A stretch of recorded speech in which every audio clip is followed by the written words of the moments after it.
Bem-vindo ao Temple Coding, eu sou o Thiago Temple e hoje eu quero falar um pouquinho sobre o Eng Framework, mostrar um pouquinho mais em detalhe o que eu comecei a mostrar no vídeo anterior, mostrar como é o funcionamento do Eng Framework e principalmente mostrar como funciona realmente as migrações. Então eu vou criar uma pequena aplicação de notas, né, onde a gente pode criar notas, blocos de notas, adicionar colaboradores. Vai ser uma aplicação no MVC4, se bem que na verdade hoje eu não vou mexer nada com o ASP.NET MVC mesmo, vai ser só um trabalho de mostrar a migração e mostrar a parte do banco de dados. Então eu vou criar um novo projeto aqui, chamado Minha Nota, é um projeto MVC4, e eu vou usar o template básico. Enquanto isso eu vou mostrar aqui que eu não tenho nenhum banco de dados criado no meu SQL Express, né? Criando os arquivos para mim aqui. O template básico ele vem sem nenhum controller, somente com uma view de layout e nada muito específico. Mas ele já vem com a referência do Eng Framework adicionada, então eu não preciso adicionar. Então eu posso começar aqui adicionando uma classe que eu vou chamar essa classe de anotação. Eu vou adicionar rapidamente 3 propriedades: anotação ID,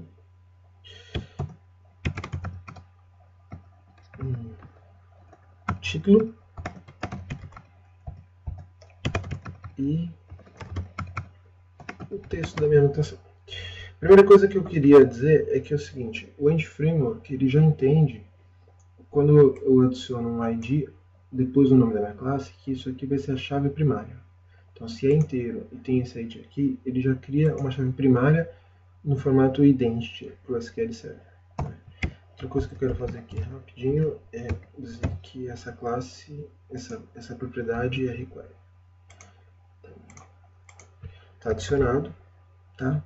O que eu vou fazer agora é habilitar as migrações. Então, vou dar enable migrations e vou habilitar as migrações automáticas também.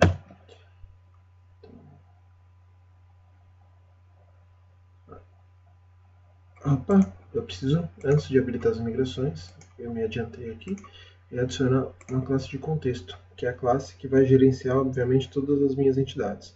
Então eu vou criar uma classe minha nota context. Eu preciso fazer ela herdar de db context. Vou adicionar aqui uma propriedade pública do tipo db7 anotações.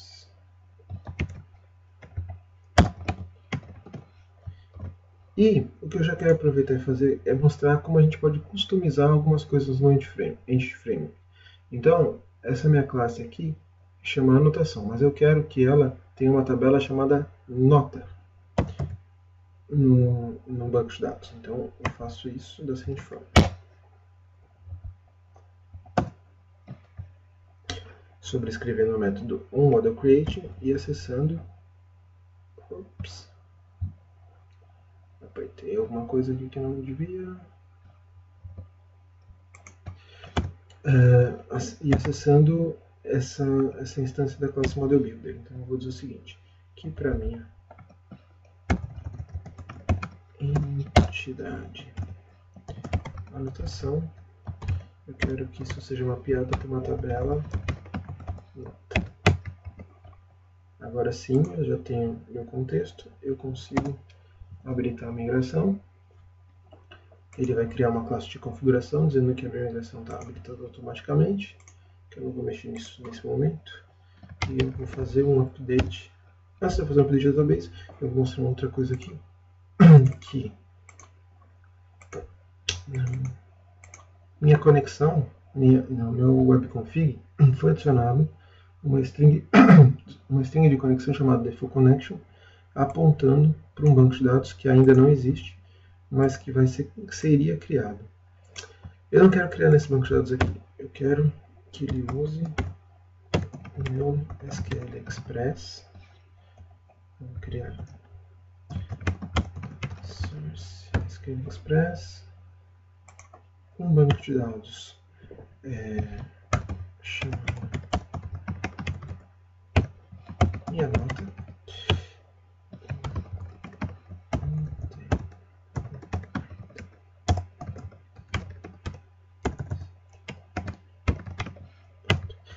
Só para mostrar que é muito fácil, eu vou trocar o nome da minha string de conexão, eu vou chamar de minha nota com string. Como que ele vai usar isso? O meu DB context, modifico o meu construtor e passo o nome da minha string de conexão. Então isso aqui é simplesmente para demonstrar que se eu quiser fazer uma coisa mais configurável e não usar o padrão, eu ponho o nome da minha string de conexão que eu configurei aqui no meu config e ele vai usar aqueles parâmetros. Então, eu vou usar aqui o update database. Se eu não fiz nada de errado, ele aplicou minhas migrações. Vou atualizar aqui. Eu já tenho um banco de dados chamado minha nota, com a tabela nota e com as colunas que eu criei, inclusive com o primary key. Feito isso, o que eu vou fazer? Eu vou adicionar mais uma entidade aqui. Essa entidade, eu vou chamar ela de bloco, porque uma nota vai fazer parte de um bloco que pode ter diversas notas. Então, só a título de curiosidade, eu não vou adicionar um ID nesse momento. Eu vou dar um nome para o meu bloco. Tem uma propriedade de nome. Eu vou dizer que um bloco pode ter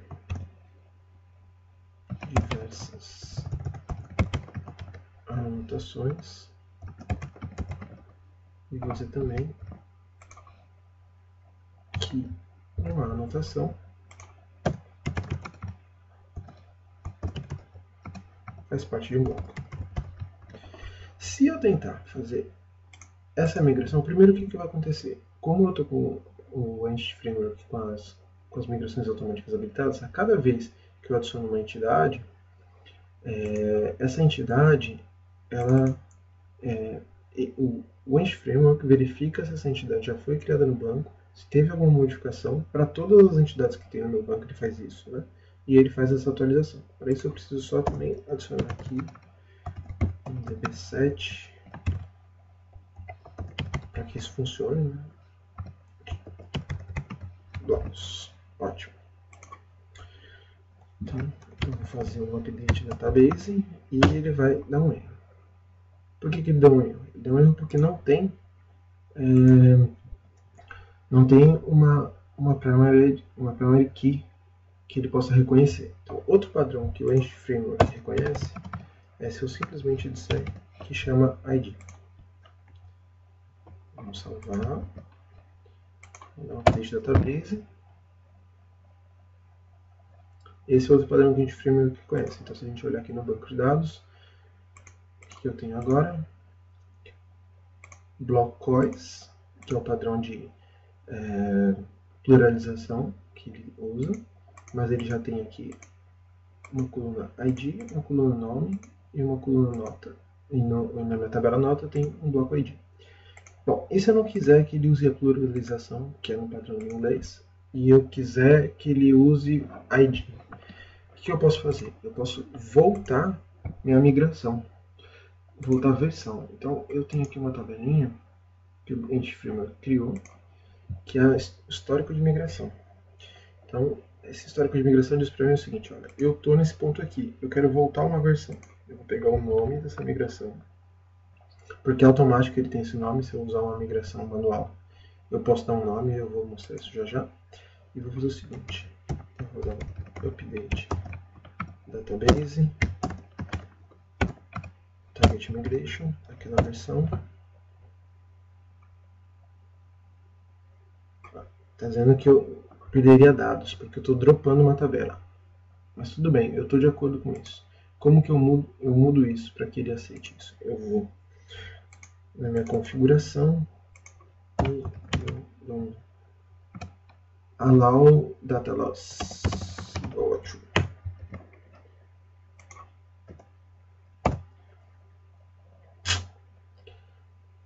Perfeito. Voltei uma versão, então se a gente olhar aqui, voltou a tabela como era antes. Eu vou dizer o seguinte, olha, eu quero que o meu bloco não tenha esse nome na tabela blocões. Como que eu faço isso? Na verdade, eu não quero que ele nunca coloque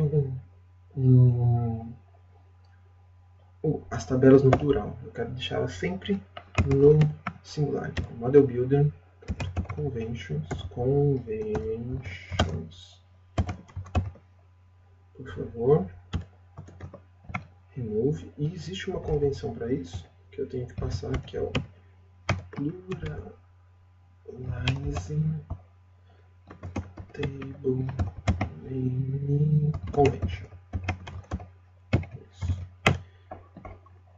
Vamos resolver esse aqui. Então, o que isso quer dizer? Que a partir desse momento, todas as tabelas não vão ter mais o nome no plural. Então, uma tabela de bloco, da entidade bloco, vai chamar bloco no meu banco de dados. E o que eu quero fazer também é o seguinte, toda a minha classe, como ela vai ter um ID, eu vou adicionar uma entidade básica aqui, que já tenha isso. Então, eu vou fazer assim, base identity vai ser uma classe abstract que tem uma propriedade ID. O meu bloco vai herdar de base entity. Vai ser de que eu não preciso mais disso. E a minha anotação também, não vai ser mais a anotação ID. Eu quero que todas as minhas entidades sempre herdem de base entity, portanto tenham uma primary key chamada ID. Então, eu preciso para isso dropar a minha tabela, voltar a minha versão. O que eu posso fazer aqui também? É update database target migration 0. Volta para a versão 0. Então, ou seja, como se eu não tivesse nenhuma tabela no meu banco de dados. Aqui não tem nada, e na minha tabela não tem mais nem a tabela, obviamente, de Migration History. Por quê? Porque eu dropei tudo. Voltei para o 0. Vou fazer um update database.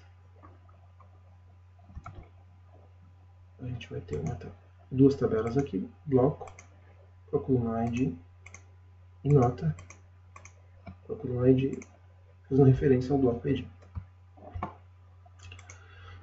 Ótimo. Outra coisa que eu quero fazer agora, eu quero dizer o seguinte, vão ter usuários que podem acessar o meu banco de dados. Então, usuários que vão acessar os meus blocos. Então, eu vou adicionar um modelo aqui.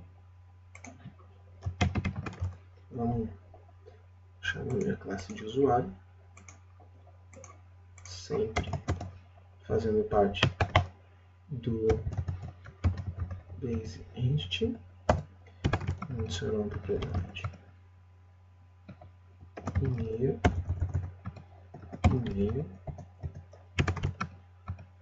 uma propriedade nome para o meu usuário.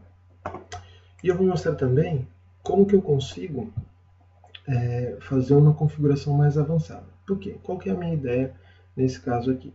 Eu quero que um usuário possa ser um colaborador de uma nota e uma nota possa ter colaboradores usuários. Na verdade, eu vou dizer o seguinte, que uma nota pode ter vários usuários colaborando para ele e um usuário pode colaborar com diversas notas, ou seja, um mapeamento N para N.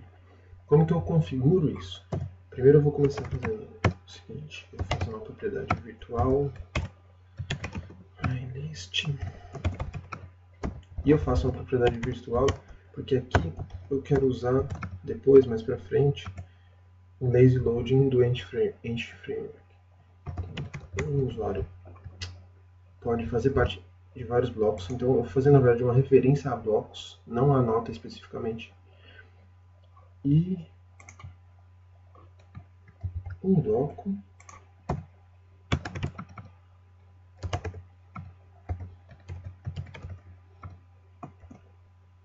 pode ter vários colaboradores. Eu vou dizer o seguinte também, outra coisa, que um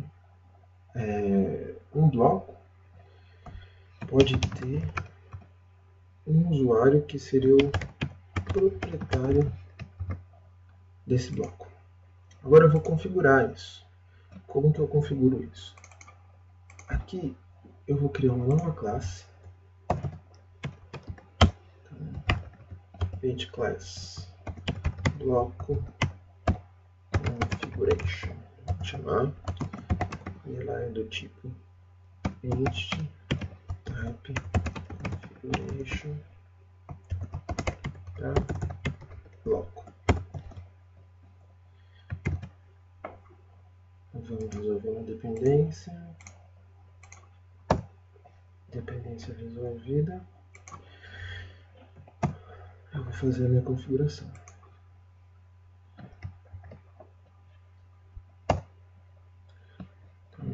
Então, no construtor bloco configuration só para fazer interno, porque eu não quero que isso seja acessado de fora do meu assembly.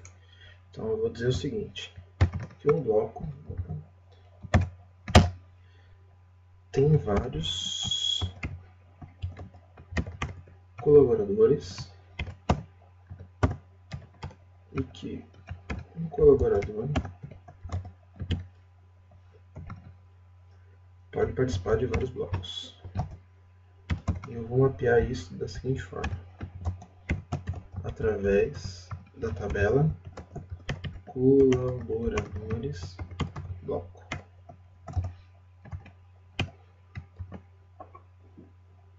E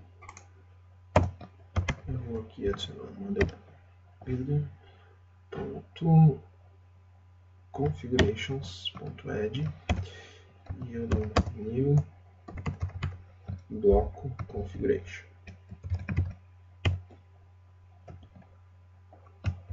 Então, essa é uma forma de eu fazer configurações mais avançadas sem fazer tudo dentro desse método aqui. Eu posso criar classe e posso deixar essa classe em outros locais, diferente, não precisa ser uma classe interna da minha classe, posso ter em outros arquivos e tal, né? Então, vamos ver se está funcionando agora. Update database. E alguma coisa está errada. Eu estou com um ponto e vírgula aqui. Está faltando um parênteses. Ótimo. Agora, se eu compilo dessa vez, compilou. Mudou. Então, se eu vier olhar aqui, eu tenho agora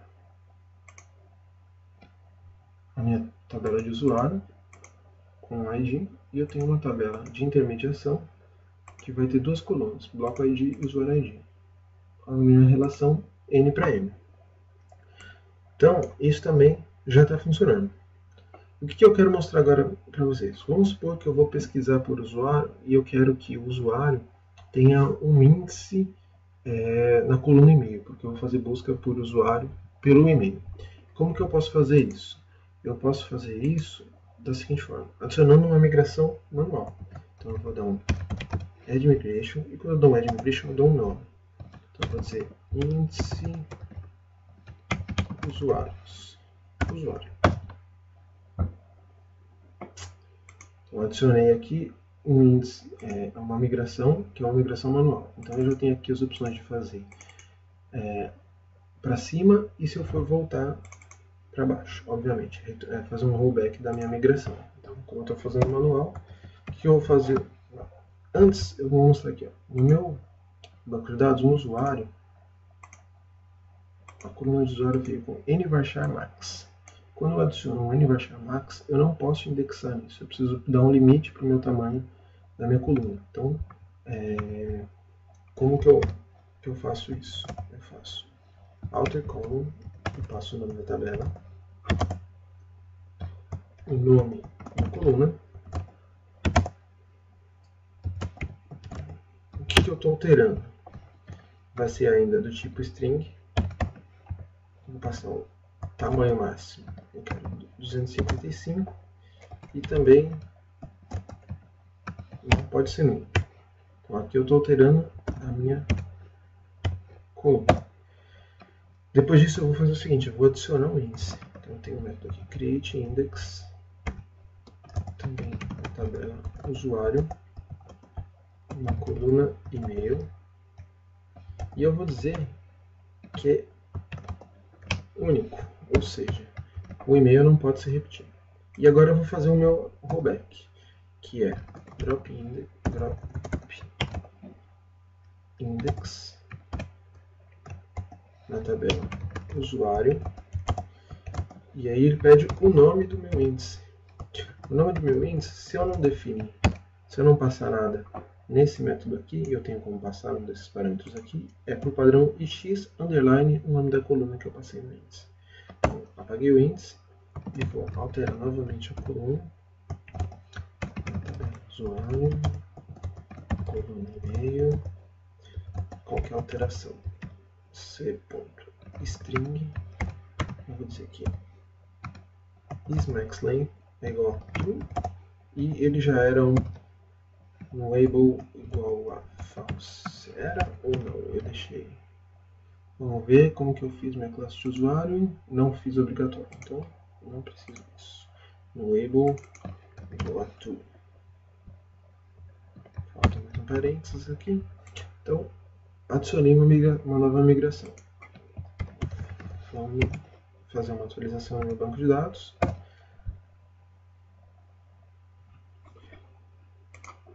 Na tabela de usuário, eu tenho que ter agora um índice chamado x-e-mail. E, se a gente olhar aqui também, eu tenho mais uma etapa da minha migração agora com o nome que eu dei. Se eu quiser dar um rollback, eu posso usar esse nome aqui. Só o nome depois do underline. Tá certo? Para finalizar, como eu não estou fazendo uma aplicação realmente, uma aplicação web, eu vou mostrar se isso está realmente funcionando. Onde eu vou mostrar isso? Na minha configuração aqui, eu tenho um seed, que é onde eu coloco os dados. Então eu vou preencher todos os dados, todas as tabelas com dados fictícios aqui no meu seed. Tá? Vamos lá.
Então aqui, como a gente pode ver, o que eu fiz foi criar dois usuários, um para ser o proprietário, um para ser um colaborador.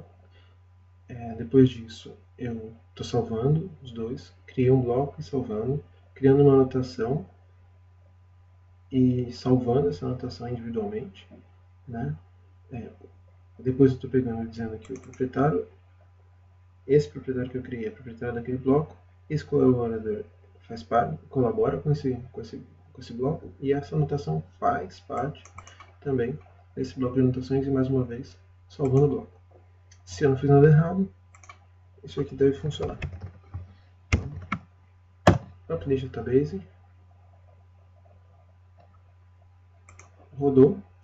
Então a gente deve ver aqui se eu der um select. Tem um bloco inserido. Temos dois usuários,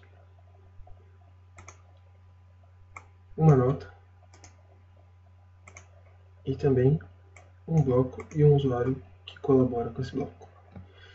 Então é isso, pessoal. O que eu queria mostrar era isso do Entity Framework, mostrar como é fácil, como é simples, como as migrações podem facilitar a vida da gente para fazer a atualização do banco, para fazer um crescimento iterativo do nosso banco de dados.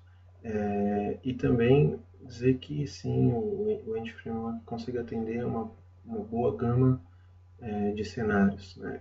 Cenários até bem complexos. Então é isso, obrigado e até a próxima.